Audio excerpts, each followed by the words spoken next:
नमस्कार दोस्तों, जय श्री राधे कृष्णा।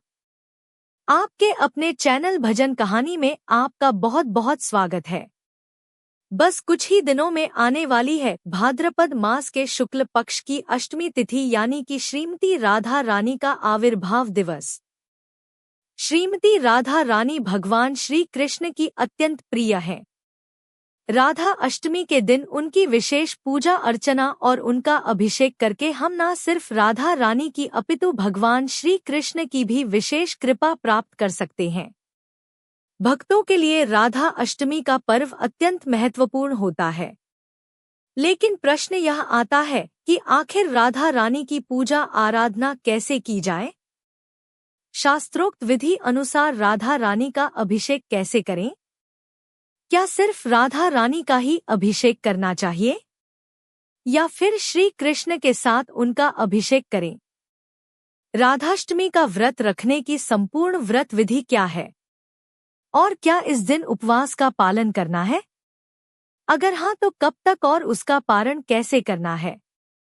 इन सभी विषयों के ऊपर आज हम बात करने वाले हैं।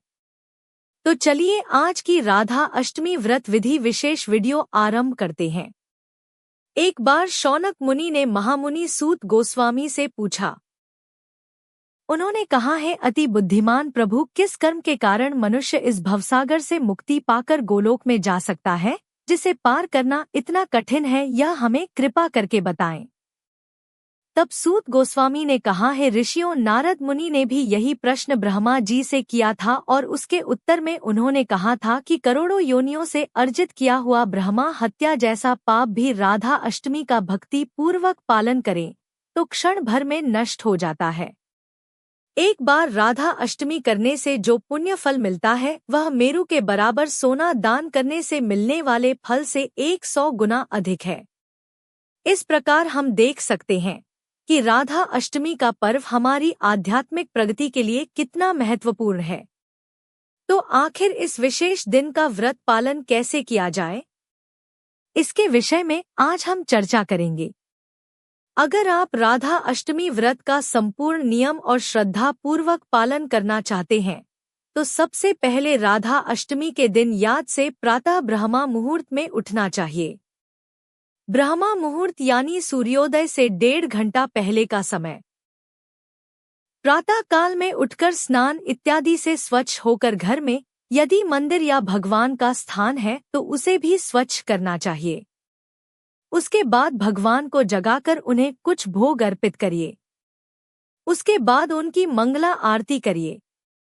अगर घर में नहीं कर सकते तो नजदीक के किसी मंदिर में जाकर कर सकते हैं। उसके बाद तुलसी देवी की पूजा अर्चना करिए। उन्हें जल अर्पण करिए। उनकी कम से कम 3 बार प्रदक्षिणा करिए। उनके समक्ष बैठकर हरे कृष्ण महामंत्र का जप करिए। राधा अष्टमी के दिन विशेषकर इस हरे कृष्ण महामंत्र की अधिक संख्या में माला का जप करने का संकल्प लेना चाहिए।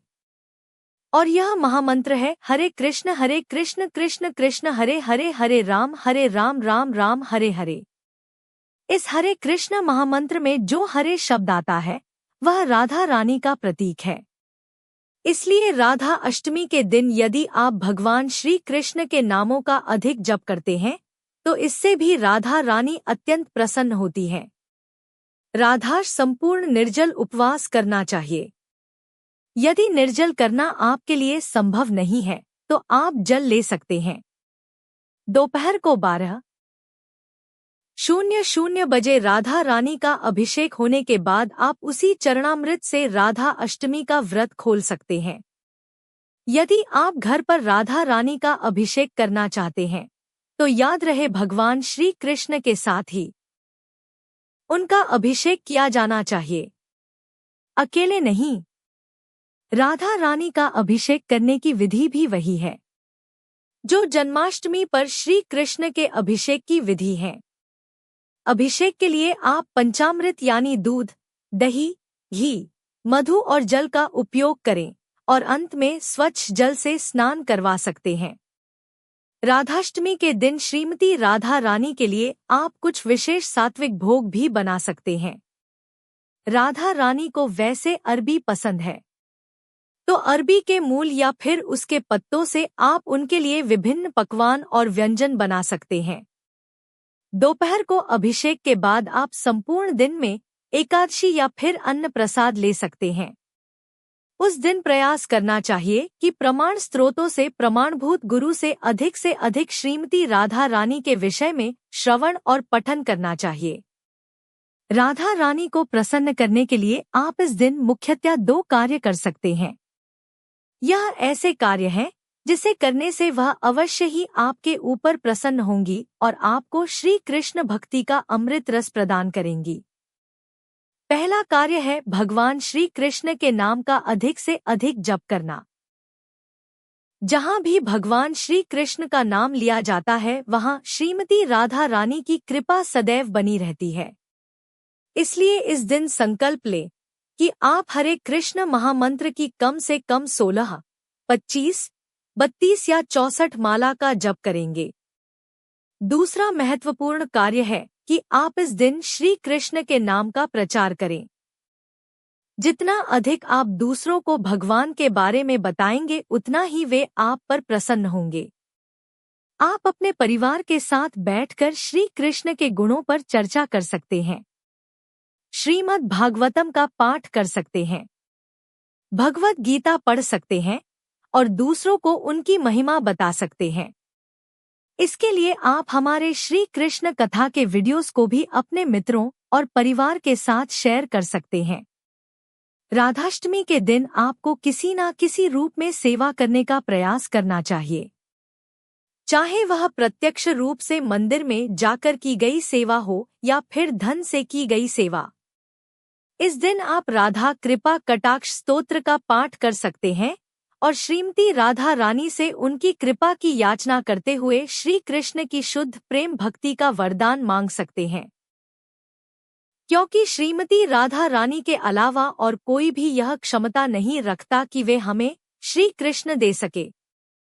आखिरकार हम वही चीज दे सकते हैं जो हमारे पास होती है और श्री कृष्ण तो वैसे भी राधा रानी के हैं। तो इस प्रकार आप राधाष्टमी के व्रत का पालन कीजिए। राधा अष्टमी के इस विशेष पर्व को पूर्ण श्रद्धा और निष्ठा से कैसे मनाएंगे और जिसका पूर्ण श्रद्धा और नियम पूर्वक पालन करके हमारे जन्मों जन्मों के पाप नष्ट कर हम इस संसार की माया से मुक्त हो सकते हैं और श्रीमती राधा रानी के माध्यम से भगवान श्री कृष्ण की शरण प्राप्त कर गोलोक वृंदावन में स्थान प्राप्त कर सकते हैं, जहां स्वयं राधा रानी के साथ भगवान श्री कृष्ण सदैव विराजमान है। धन्यवाद।